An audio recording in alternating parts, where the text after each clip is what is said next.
दोस्तों नमस्कार, good morning, सुप्रभात। मैं Netram NR current GK classes में आपका स्वागत करता हूं। आज 9 सितंबर 2020 के जितने भी महत्वपूर्ण प्रश्न बन सकते थे वो सभी इस वीडियो में डिस्कस करेंगे। दोस्तों इस वीडियो की पीडीएफ आपको टेलीग्राम चैनल के लिंक पर मिल जाएगी। लिंक मैं नीचे डिस्क्रिप्शन बॉक्स में देता हूँ, जहाँ से वीडियो की पीडीएफ आप डाउनलोड कर सकते हैं। दोस्तों वीडियो को लाइक करें, शेयर करें और हमारे चैनल को सब्सक्राइब करें। दोस्तों आज की वीडियो बहुत ही इम्पोर्टेंट वीडियो है, बहुत ही महत्वपूर्ण प्रश्न है इस वीडियो में, जो परीक्षा की दृष्टि से काफ़ी महत्वपूर्ण है। दोस्तों हम बढ़ते हैं आज के मोटिवेशनल क्वोट की तरफ। देखिए आज का मोटिवेशनल क्वोट, मैदान में हारा हुआ इंसान फिर से जीत सकता है, लेकिन मन से हारा हुआ इंसान कभी नहीं जीत सकता। दोस्तों मैदान में जो भी हम खेल खेलते हैं, हम एक बार हारने के बाद दोबारा जीत सकते हैं, लेकिन मन से यदि एक बार हम हार जाएं कि हम ये नहीं जीत सकते, हम ये नहीं कर सकते, तो दोस्तों हम कभी भी वो जीत हासिल नहीं कर सकते, वो मंजिल कभी हासिल नहीं कर सकते, वो लक्ष्य कभी हासिल नहीं कर सकते। दोस्तों आगे बढ़ते हैं।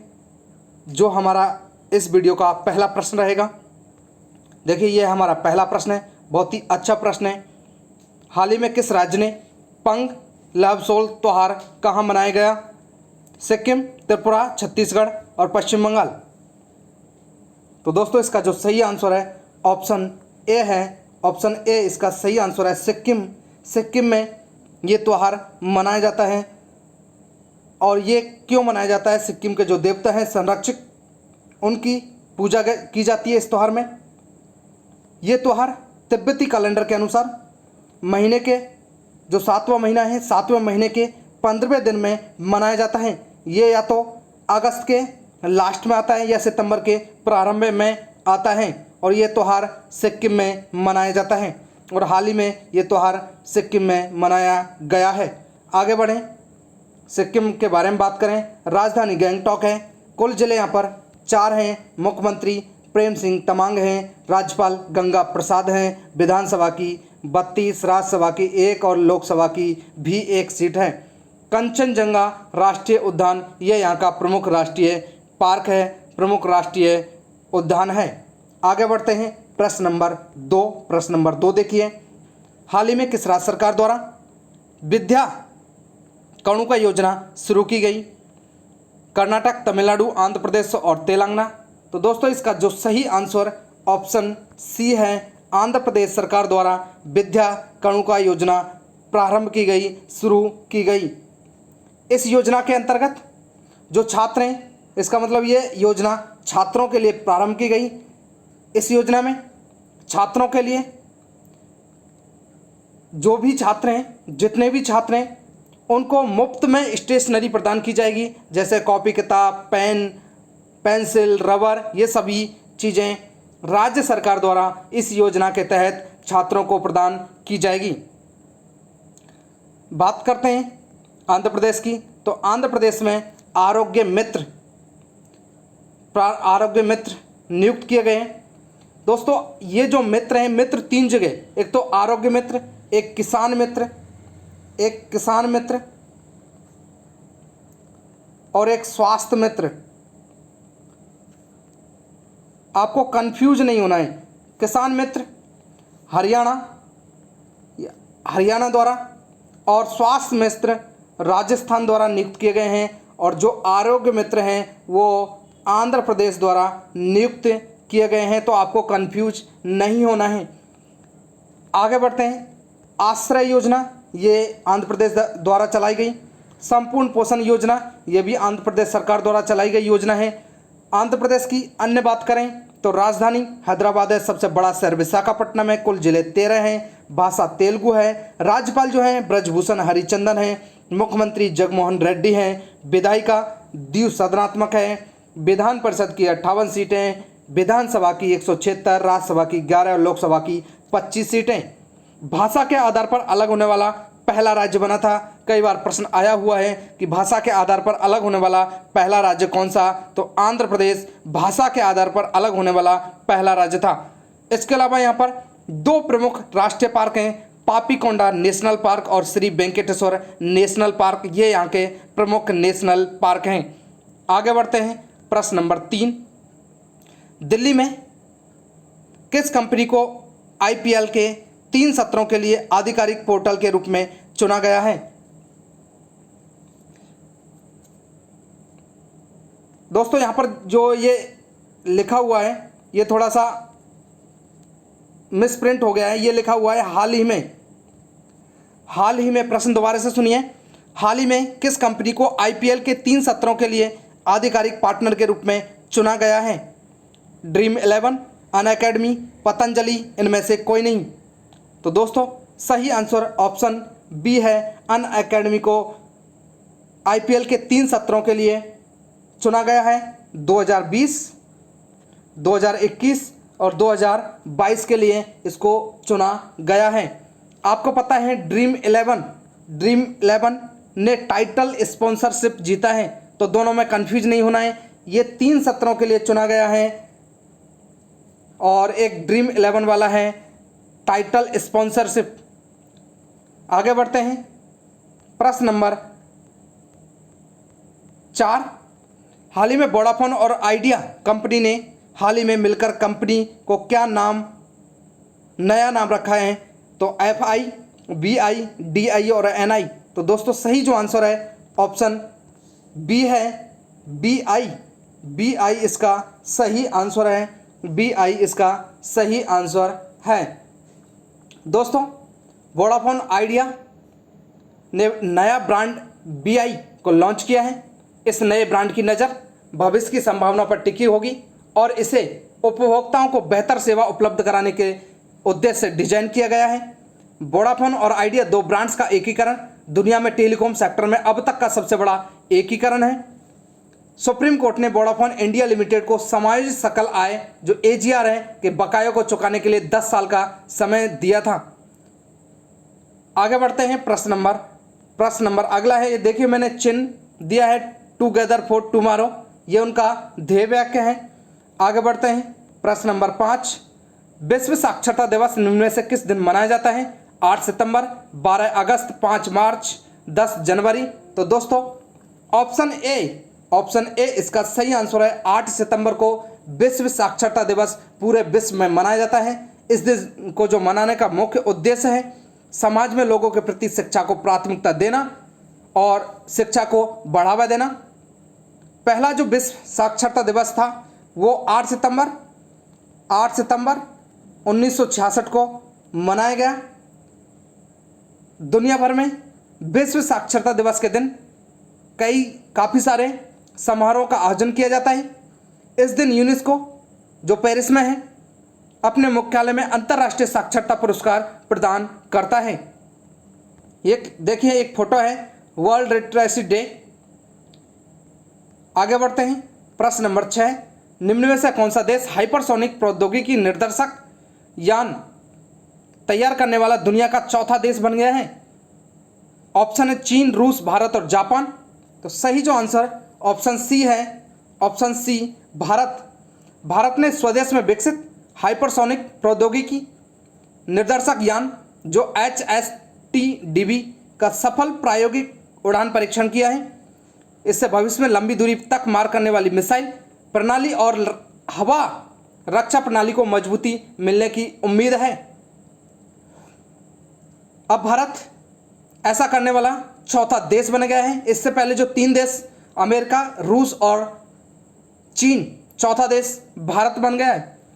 आगे बढ़ते हैं। प्रश्न नंबर 7, हाल ही में इटालियन ग्रैंड प्रिक्स 2020 किसने जीता है? ऑप्शन है Valtteri Voltas, Lewis Hamilton, Pierre गैसली, max Verstappen. तो दोस्तों सही जो आंसर है ऑप्शन सी है पियरे गैसली जो फ्रांस के हैं ने इटली के जो क्लब है मोन्जा में आयोजित फार्मूला 1 इटालियन ग्रैंड प्रिक्स 2020 जीत लिया है। यह उनकी पहली ग्रैंड प्रिक्स है। इस रेस में कार्लोस सेंच जूनियर जो स्पेन के हैं दूसरे स्थान पर रहे। आगे बढ़ते हैं। प्रश्न नंबर 8, हाल ही में पिच रेटिंग ने चालू वित्त वर्ष 2020-21 में भारतीय अर्थव्यवस्था में कितने प्रतिशत की भारी गिरावट का अनुमान लगाया है? ऑप्शन है 12.5%, 10.5%, 15.5% और 20.5%। सही आंसर ऑप्शन बी है 10.5%। फिच रेटिंग ने चालू वित्त वर्ष 2020-21 में भारतीय अर्थव्यवस्था में 10.5% की भारी गिरावट का अनुमान लगाया है। चालू जो वित्त वर्ष है कि पहली तिमाही जो अप्रैल से जून में भारत का सकल घरेलू उत्पाद जो जीडीपी है में 23.9% की गिरावट आई थी। यह दुनिया की प्रमुख अर्थव्यवस्था में गिरावट के सबसे ऊंचे आंकड़ों में से एक है। कोरोना वायरस महामारी की वजह से देश में सख्त लॉकडाउन लगाया गया था। इसे अर्थव्यवस्था में गिरावट की एक वजह माना जा रहा है। आगे बढ़ते हैं। प्रश्न नंबर 9, हाल ही में सुप्रीम कोर्ट के आदेश के मुताबिक राज्यों को सरकारी विज्ञापनों की विषय वस्तु के नियमन के बारे में कितने सदस्यों की समिति का गठन करना है? ऑप्शन है 4, 5, 7 और 3। सही आंसर ऑप्शन डी है 3। सुप्रीम कोर्ट के आदेश के अनुसार राज्यों को सरकारी विज्ञापनों की विषय वस्तु के नियमन के बारे में 3 सदस्यों की समिति का गठन करना है। कर्नाटक, गोवा, मिजोरम और नागालैंड पहले से ऐसी राज्य स्तरीय समितियों का गठन कर चुके हैं। सुप्रीम कोर्ट ने 13 मई 2015 के निर्देश पर भारत सरकार से 6 अप्रैल 2016 को सभी मीडिया मंचों पर सरकारी खर्च वाले विज्ञापनों की विषय वस्तु के नियमन की देखरेख के लिए 3 सदस्यों की समिति का गठन किया था। आगे बढ़ें। प्रश्न नंबर 10, हाल ही में दिल्ली उच्च न्यायालय ने केंद्र सरकार को असम राइफल्स के लिए दोहरी नियंत्रण संरचना को समाप्त करने अथवा उसे बनाए रखने को लेकर निर्णय लेने हेतु कितने सप्ताह का समय दिया है? 12 सप्ताह, 15 सप्ताह, 22 सप्ताह और 32 सप्ताह। सही आंसर ऑप्शन ए है। ऑप्शन ए इसका सही आंसर है 12 सप्ताह। वर्तमान में असम राइफल का नियंत्रण गृह मंत्रालय तथा रक्षा मंत्रालय द्वारा संयुक्त रूप से किया जाता है। असम राइफल गृह मंत्रालय के प्रशासनिक नियंत्रण के तहत आने वाले केंद्रीय सशस्त्र पुलिस बलों में से एक है। यह भारतीय सेना के साथ मिलकर पूर्वोत्तर में कानून व्यवस्था के रखरखाव के अलावा भारत म्यांमार सीमा की रक्षा भी करती है। आगे बढ़ें। प्रश्न नंबर 11, निम्न में से किस राज्य में पर्यटन को बढ़ावा देने हेतु नदियों में क्रूज चलने की शुरुआत की जाएगी? दोस्तों बहुत ही अच्छा प्रश्न है। ऑप्शन है ओडिशा, राजस्थान, पंजाब और तमिलनाडु। सही आंसर ऑप्शन ए है। ऑप्शन ए इसका सही आंसर है ओडिशा। ओडिशा सरकार द्वारा पर्यटन को बढ़ावा देने हेतु जो सार्वजनिक निजी भागीदारी है पीपीपी के तहत चुनिंदा नदियों में क्रूज चलाने के निर्देश दिए हैं। जो वहाँ के प्रमुख सचिव हैं ए के त्रिपाठी, उन्होंने विशेषज्ञों के साथ चर्चा की है। और जो पर्यटन सचिव हैं बी के देव, उसने कहा है कि महानदी, चिल्का झील और डगमंगला आरक्षित वन के जलमार्ग में क्रूज सर्किट का निर्माण किया जा सकता है। बात करते हैं ओडिशा की, तो ओडिशा के बारे में देखिए, मो जीवन पहल, मो प्रतिभा पहल, ये ओडिशा सरकार द्वारा चलाई गई। हीरो टू एनिमल अवार्ड ये पेटा द्वारा प्रदान किया जाता है। राजधानी भुवनेश्वर है, सबसे बड़ा शहर भुवनेश्वर। राजभाषा ओडिया है। इस राज्य का गठन 26 जनवरी 1950 को हुआ है। राज्यपाल गणेशी लाल हैं। मुख्यमंत्री जो हैं नवीन पटनायक हैं। विधानसभा की 147, राज्यसभा की 10 और लोकसभा की 20 सीटें। राष्ट्रीय पार्क यहाँ पर देखिए, सिम्पलीपॉल राष्ट्रीय पार्क और भीतरकनिका राष्ट्रीय पार्क, ये यहाँ के प्रमुख राष्ट्रीय पार्क हैं।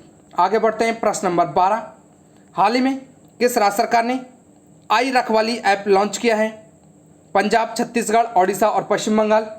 तो दोस्तों इसका सही आंसर ऑप्शन ए है पंजाब। पंजाब सरकार द्वारा आई रखवाली ऐप लॉन्च किया है। और ये ऐप जो लॉन्च किया है, इसमें क्या होगा, राज्य में हरियाली बनाए रखने के लिए और पर्यावरण संरक्षण के लिए इस ऐप को लॉन्च किया गया है। पंजाब की बात करें तो पंजाब की राजधानी चंडीगढ़ है। सबसे बड़ा शहर लुधियाना। जनसंख्या घनत्व यहाँ का 551 है। कुल जिले 32 हैं। भाषा पंजाबी है। इस राज्य का गठन 1 नवंबर 1966 को हुआ है। मुख्यमंत्री अमरिंदर सिंह हैं। राज्यपाल विजेंद्र पाल सिंह। विधानसभा की 117, राज्यसभा की 7 और लोकसभा की 13 सीटें। राष्ट्रीय पार्क गुरदासपुर नेशनल पार्क, लाला मोहनलाल नेशनल पार्क, ये यहाँ के प्रमुख नेशनल पार्क हैं। नदियाँ झेलम, चिनाब, रावी, ब्यास और सतलज, ये यहाँ की प्रमुख नदियाँ हैं। प्रश्न अगला जो हमारा आज का प्रश्न रहेगा, जिसका जवाब आपको कमेंट बॉक्स में देना है। प्रश्न है, विश्व फोटोग्राफी दिवस वर्ल्ड फोटोग्राफी डे निम्न में से किस दिन मनाया जाता है? 10 जनवरी, 12 मार्च, 19 अगस्त, 15 अप्रैल। तो दोस्तों सही आंसर आपको कमेंट बॉक्स में लिखना है। आगे बढ़ते हैं। जो हमारा कल का प्रश्न था, हाल ही में माइक्रोवेव डिवाइस अतुल का अनावरण किसने किया? नितिन गडकरी, निर्मला सीतारमण, नरेंद्र मोदी, गजेंद्र सिंह शेखावत। तो दोस्तों जो हमारा कल का प्रश्न था, काफ़ी लोगों ने सही जवाब दिया। इसका जो सही answer option A Nitin Gadkari, जो हमारे सड़क परिवहन मंत्री हैं, उन्होंने जो माइक्रोवेव डिवाइस अतुल्य है उसका अनावरण किया था। दोस्तों मैं आशा करता हूं वीडियो आपको अवश्य ही अच्छी लगी होगी। वीडियो को लाइक करें, शेयर करें और हमारे चैनल को सब्सक्राइब करें।